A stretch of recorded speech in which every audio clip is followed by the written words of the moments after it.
le monde, merci de me retrouver une fois de plus pour une nouvelle vidéo.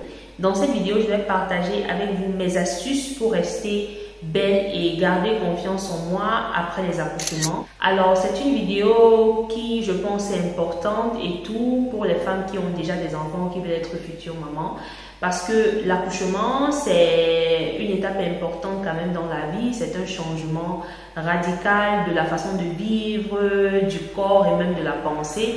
Et surtout du corps, parce que les astuces que je vais présenter dans cette vidéo sont plus les astuces beauté, comment maintenir votre corps en forme, comment avoir un corps qui se rapproche un peu de ce que vous aviez avant d'être enceinte. Alors, je parle dans cette vidéo en tant que mère, je suis maman de 2 enfants et je dois vous dire que l'accouchement, la grossesse, si vous avez accouché, vous savez que quand vous tombez enceinte et que vous accouchez, votre corps change. Et souvent, ça ne change pas positivement. Dans quel sens? Ça veut dire que l'accouchement vient avec un certain nombre de bobos, des prises de poids. Quand vous essayez pendant la grossesse de ne pas prendre le poids, vous prenez le poids parce que vous avez un bébé dans le ventre qui grossit et donc vous prenez quelques kilos. Vous avez aussi les hormones. Certaines femmes mangent beaucoup pendant la grossesse, d'autres c'est le contraire. Et vous avez aussi les petits bobos corporels. Il y a celles qui ont beaucoup de vergetures. Malgré l'application des crèmes, leur peau finit par craquer. Il y a celles qui ont des masques de grossesse. Vous avez vu dans mes vidéos précédentes, avant mon accouchement, mon visage avait changé. D'accord, mon visage semblait un peu tuméfié. Donc, c'est les symptômes normaux que toute femme qui a accouché a connus. Alors, ce sont des choses qui peuvent parfois, malgré la joie qu'on ressent de porter un enfant, nous créer certains complexes. Voilà, donc il s'agit ici de vous booster, vous redonner confiance à travers les astuces que moi-même j'ai appliquées. Alors, de par mes expériences, mes 2 premières grossesses ont été positives. C'est vrai que du côté des conséquences, j'ai eu quand même quelques conséquences corporelles parce que oui, j'ai eu des vergetures par-ci et là qui sont parties quand même au fil des années. Parce qu'il faut dire que ma première grossesse date de 10 ans. Donc, les petits bobos que j'avais eu sur le corps ont pris beaucoup de temps pour s'estomper. Parce que c'est arrivé à un moment où j'étais encore beaucoup plus jeune. J'étais un peu ignorante sur certaines choses en fait. La deuxième grossesse par contre, j'étais plus préparée. J'ai vraiment pris le temps de prendre bien soin de moi, d'être très attentive et tout à tous les signaux que mon corps m'envoyait. Alors, après l'accouchement, mes chéris, qu'est-ce qu'il faut faire? Sachez que généralement quand on dit qu'on connaît la belle femme après les accouchements, c'est pas pour dire que quand tu n'as pas accouché ou quand tu n'as pas eu d'enfant, tu peux pas être belle, mais c'est justement parce qu'on connaît les dégâts et les changements qu'une grossesse et même qu'un accouchement apporte sur le corps d'une femme. Beaucoup de femmes qui ont accouché, vous allez vous rendre compte que quand vous voyez leurs photos d'avant les grossesses, le corps ne rentre pas rapidement comme c'était avant. Généralement, ça ne redevient même pas comme c'était avant. Ne nous mentons pas. Rares sont les femmes qui récupèrent leur corps qu'elles avaient avant d'avoir un enfant. C'est très difficile. Pour ma part, alors moi, quand je n'étais pas enceinte et tout, il y a quelques années, quand je n'avais pas encore accouché, j'avais une petite poitrine. Donc les grossesses ont embelli un peu mon corps. Ça a fait en sorte que j'ai un peu plus de poitrine et sincèrement, c'est quelque chose que j'aime bien. Voilà. Donc il y a aussi ces choses qui peuvent s'améliorer sur votre corps en fonction de ce que vous désirez. Pour certaines, ça sera un défaut. Mais moi, j'aime bien le fait que maintenant, j'ai un peu plus de poitrine par rapport à avant. Alors, une chose que vous devez savoir, mes chéris, quand tu es déjà une femme qui a les enfants, ou quand tu veux être future maman, mais ici c'est plus pour celles qui ont déjà les enfants parce que là ça s'adresse directement à vous. Vous devez comprendre la première astuce, la première chose que vous devez vous mettre en tête, c'est que avant d'être mère, vous êtes d'abord une femme. Et je pense que beaucoup oublient ça parfois avec les charges de la maison, quand vous devez vous occuper des petits-enfants, quand vous avez déjà, surtout pour celles qui ont beaucoup d'enfants, les 2, 3, 4, 5 enfants, ça devient parfois difficile de se rappeler qu'avant d'être mère, on est une femme. Dans quel sens? Vous êtes submergé par les tâches, vous levez le matin, il faut s'occuper des enfants, il faut les faire le bain, les nettoyer, faire à manger, s'occuper de la maison. Donc, c'est quelque chose, si vous êtes une femme qui est à la maison, qui peut un peu devenir, qui peut vous étouffer un peu et faire en sorte que vous vous oubliez vous-même. Alors, essayez de vous organiser. Priorisez-vous. Vous prioriser ne veut pas dire que vous négligez vos enfants. Vous pouvez bien vous occuper de vos enfants et vous mettre aussi en priorité. C'est très important pour ne pas perdre confiance, pour ne pas avoir des complexes. Parce que si déjà après l'accouchement, tu dois gérer les bobos de ton corps qui ne te plaît plus, qui n'est plus le même et tout, le ventre est gros, tu as des bourrelets par-ci, tu as les vergetures par-là, la peau est flasque ici et là. Et si à côté de ça, tu dois encore gérer toutes ces choses et tu oublies que tu es une femme, ça va vraiment te ramener ton moral très bas. Donc, ce que vous devez faire, comme je l'ai dit, sachez que vous êtes d'abord une femme qui doit prendre soin d'elle. Quand vous êtes à la maison avec les enfants, peu importe les tâches que vous avez à faire, accordez même 15 minutes, disons même 30 minutes de votre temps sur 24 heures de la journée. Ne laissez pas que vos enfants prennent vos 24 heures uniquement pour vous. Faites l'effort que en 24 heures, vous ayez 30 minutes à 1 heure de temps où vous prenez soin de vous. C'est-à-dire, après avoir pris votre bain, par exemple, le matin, mettez-vous devant votre miroir, faites un léger make-up, mettez un gloss, définissez vos sourcils, parfumez-vous. C'est très important. Ça peut sembler banal, mais essayez et vous allez me dire. Parfumez-vous, faites un petit make-up, arrangez vos cheveux et tout. Soyez présentable à la maison. C'est très important, mes chéris. Ça va vous donner confiance en vous. Ne restez pas à la maison, vous êtes débraillés. Vous dites oui, les enfants me fatiguent. Je sais que c'est pas facile, mais comme j'ai dit, priorisez-vous. Faites-vous belle. Même si vous faites belle et que vous restez à la maison pour vous occuper des enfants, pour nettoyer la saleté, ça ne change rien. Faites l'effort de rester belle et coquette. C'est très important. Quand une femme fait les enfants, quand tu commences déjà à faire les enfants, si tu faisais le nyanga une fois, quand tu as déjà les enfants, tu dois multiplier ça par 3. Sinon, crois-moi ma chérie, tu vas être complexée, tu ne vas pas t'aimer du tout parce que tu auras l'impression que tu n'es plus toi en fait. Donc faites ces choses, parfumez, vous n'attendez pas, ne vous dites pas non, je vais me parfumer, pourquoi, est-ce que je sors, je vais, oh non. On a écrit nulle part sur un parfum que tu le mets seulement quand tu sors de chez toi. Donc, restez chez vous, parfumez-vous, faites-vous belle. Parce que vous savez, les parfums, les senteurs en général ont un pouvoir sur nos émotions. Ces odeurs-là, ça agit sur nos émotions. Si vous remarquez, quand tu te parfumes parfois le corps, tout d'un coup, ça te donne une belle humeur. Quand le parfum que tu as te plaît, ça te donne une sensation de confiance en toi. Ça rebooste ton humeur en fait. Donc, parfumez-vous à la maison. La deuxième astuce que je vais vous donner, c'est d'avoir une belle garde-robe, avoir une garde-robe élégante. Arrêtons de croire que quand on a déjà les enfants, on doit oublier son style vestimentaire d'avant parce qu'on a les enfants. Non, c'est complètement faux. Je ne suis pas d'accord avec ça.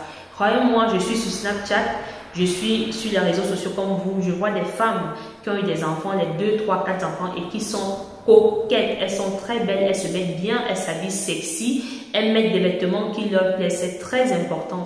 Arrêtez de porter les gros cabas tout le temps, les gros habits, les grosses robes, les trucs qui n'ont pas de sens, les gros vêtements. Qui a dit que quand vous avez des enfants, vous devez tout mettre des gros vêtements? Là, vous me voyez sur la vidéo, j'ai mis un truc sexy, c'est un haut qui est sexy qui m'arrête le corps. Je me sens belle, je me sens jolie, ça me redonne confiance en moi. C'est ce que vous devez faire. Il n'est écrit nulle part, n'ayez pas honte, ne dites pas, comme je vois certaines faire, oh j'ai déjà les enfants, est-ce que je dois encore? Non, non, non, non. Je vous ai dit, avant d'être mère, vous êtes d'abord une femme. Donc, ayez une belle garde-robe. Si avant l'accouchement, tu aimais mettre tes mini-robes, remets tes mini-robes. Si avant l'accouchement, tu aimais mettre tes robes dos nu, tu aimais mettre tes robes avec de longues fentes, tu aimais laisser avoir les habits qui laissent un peu la poitrine, fais-le. L'important, c'est que ça ne soit pas vulgaire. Être sexy n'est pas forcément vulgaire. Tu peux être sexy et élégant sans être vulgaire. Donc, faites l'effort. Tous vos habits que vous avez mis pendant la grossesse, vous savez, pendant la grossesse, il y a les vêtements de grossesse. Ne mettez plus ces vêtements après l'accouchement. Surtout quand vous avez déjà dépassé les 3 mois. Quand votre enfant a déjà 3 mois, ne mettez plus ces vêtements parce que généralement ce sont de gros hauts, les gros trucs et tout qu'on mettait pour voilà. Donc ayez une belle garde-robe. La troisième chose, c'est de maximiser vos soins. Je répète, si avant d'avoir les enfants, tu faisais les soins une fois tous les 2 mois, quand tu as déjà les enfants, tu dois faire tes soins chaque semaine. Quand tu les fais à la maison, chaque semaine, prenez 1 ou 2 jours de la semaine où tu te fais tes gommages. Tu peux te faire tes gommages maison avec le café, avec les produits naturels, le sucre. Dans les week-ends, tu fais tes gommages à la maison, tu fais tes soins corporels, tu gommes bien ta peau, tu gommes bien ton visage et tout. Parce que souvent après la grossesse, il y en a qui ont des vergetures qui prennent beaucoup de temps pour aller. Et donc si tu es le genre qui a eu beaucoup de vergetures, tu dois, ou alors ta peau n'a pas encore retrouvé sa couleur d'avant, parce que parfois le corps noircit et puis il y a des bobos, tu dois faire les soins chaque semaine et bien, tu dois bien te gommer la peau. Le gommage, c'est la chose la plus importante pour avoir une belle peau. Je le dis toujours, peu importe les crèmes que tu utilises, si tu ne débarrasses pas ta peau, des peaux mortes, ça ne va rien donner. Une autre chose qui est très importante, c'est que vous devez intégrer l'activité physique intense. Je ne parle pas ici d'activité physique tout court, je dis activité physique intense. Surtout si tu veux retrouver ton corps d'avant, si tu veux retrouver un corps qui se rapproche de ton corps d'avant. Parce que mes chéris, vous le savez, la grossesse change le corps. Ça change le corps, la grossesse gâte le corps, même disons-le. Quand tu commences déjà à avoir 1, 2, 3, 4 enfants, tu ne dois pas blaguer avec ton corps, ma chérie. Tu ne dois pas t'amuser. Sinon, tu vas te voir dans le miroir, tu ne vas pas te reconnaître. Donc, pratiquez l'activité physique intense. Intense, c'est-à-dire quoi? Faites des exercices de fitness qui sont instants, le HIIT, le cardio, des trucs qui vous font transpirer. Faites des exercices qui tonifient surtout votre peau parce qu'après l'accouchement, on a tendance à avoir un relâchement cutané, la peau semble flasque et tout, elle n'est plus forte et tout. Donc, vous devez faire des exercices qui vous tonifient bien les abdos, les piliers, vous devez faire beaucoup de choses en fait. Sur YouTube, vous en trouvez de tout. Si vous préférez aller en salle, tant mieux pour vous, mais vous devez faire des exercices physiques. Et si possible, courir aussi. Mais je préfère que vous privilégiez plus les exercices qui vous tonifient, qui vous musclent le corps, qui vous font rentrer le ventre à l'intérieur en fait. Parce que c'est ça en fait dont on a besoin généralement quand on a déjà beaucoup d'enfants ou quand on vient d'accoucher. Une autre chose, continuez d'attacher vos ventres. Ne pensez pas que vous devez seulement attacher vos ventres quand vous venez d'accoucher dans les premiers mois et après peut-être 6 mois, 1 an. Non, vous pouvez continuer à attacher vos ventres. La preuve, les gaines et tout, les gaines que les femmes mettent aujourd'hui d'ailleurs, vous voyez beaucoup de femmes mettent les gaines pour avoir un ventre plat même quand elles n'ont pas d'enfants. Donc, raison de plus quand tu as les enfants de continuer à attacher ton ventre, même si ton enfant a déjà 8 mois, 1 an, continue à attacher ton ventre avec les gaines. Moi, j'ai une gaine que j'utilise, que j'avais achetée à l'époque quand j'avais accouché mon premier garçon, que j'ai toujours aujourd'hui. Bon, vu que ça serre énormément le ventre, je ne préfère pas porter ça pour sortir parce que ça met vraiment mal à l'aise. Donc, j'attache mon ventre souvent quand je veux faire mon exercice physique. Et à côté, si vous êtes à la maison, vous pouvez toujours continuer à attacher votre pagne.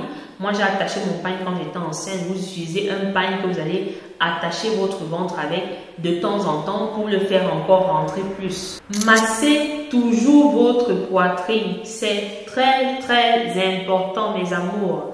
Parce que quand tu es enceinte, généralement, tes seins subissent une grosse pression. C'est-à-dire, avant la grossesse, tu as une poitrine normale. Quand tu es enceinte, tes seins gonflent. Et après l'accouchement, tes seins gonflent encore plus. Et quand tu allaites l'enfant. Donc, il y a une certaine pression, il y a une certaine activité qui se passe au niveau de ta poitrine. Et après, quand tu serves l'enfant, les seins ont tendance à redevenir un peu plus vide parce que justement le lait finit et c'est pas souvent très beau à voir. Donc vous devez toujours masser vos seins. Ça c'est pour les femmes qui ont déjà les enfants. Même si tu as un enfant qui a déjà 2 ans, en fait c'est quelque chose qu'il faut faire tout le temps même quand tu n'as pas accouché. Les seins sont une partie du corps qu'il faut bien entretenir. Donc massez toujours vos seins. Moi, j'utilise le beurre de karité. J'aime mon beurre de karité. C'est un produit qui ne doit jamais vous manquer à la maison parce que quand il s'agit des crèmes, des beurres pour masser, le beurre de karité, c'est le number 1. Donc, massez toujours vos seins. Vous massez vos seins, surtout quand vous allaitez. Moi, je suis pour l'allaitement. Je continue d'allaiter mon enfant et j'allaite toujours mes enfants plus d'1 an. Donc, ça, c'est mon choix parce que je trouve qu'il n'y a rien de mieux que le lait maternel. Donc, je n'oublie jamais de masser mes seins avec le beurre de karité et l'huile de akpi, le ginseng, l'huile de ginseng. Vous allez voir ça dans mes anciennes vidéos. Massez toujours vos seins, mes chéris, sinon vous serez complexés. Tu vas regarder ta poitrine comme ça, tu vas dire waouh, avant que je sois enceinte, j'avais une belle poitrine, maintenant ma poitrine est un genre. Non, massez vos seins, c'est très important. Quand vous allez masser vos seins, même si vous allaitez votre enfant, même si vous le sevrez et tout, vous allez vous rendre compte que votre poitrine ne tombe pas en jarre, ça va rester bien pleine, ça ne sera pas flasque parce que c'est ça le but du beurre de karité, de tonifier, de faire en sorte que la poitrine reste debout en fait. Donc voilà un peu les astuces que je voulais partager avec vous aujourd'hui. J'espère que ça va vous aider, vous les mamans, les futures mamans. Mais sachez que le plus important, c'est le mindset. C'est votre mindset, votre état d'esprit qui va tout faire. Donc déjà, ayez un mindset positif. Dites-vous que vous êtes chanceux d'avoir des enfants et que le reste, ce n'est que accessoire en fait. Donc dites-vous dans votre tête que vous êtes une belle femme, vous êtes une bonne mère et vous allez voir que cet état d'esprit positif va vous aider à garder toujours une attitude positive en fait, va contribuer au fait que vous ayez confiance en vous. Donc voilà, je suis ravie d'avoir partagé ces astuces avec vous. Je vous remercie et je vous donne rendez-vous dans mes prochaines vidéos.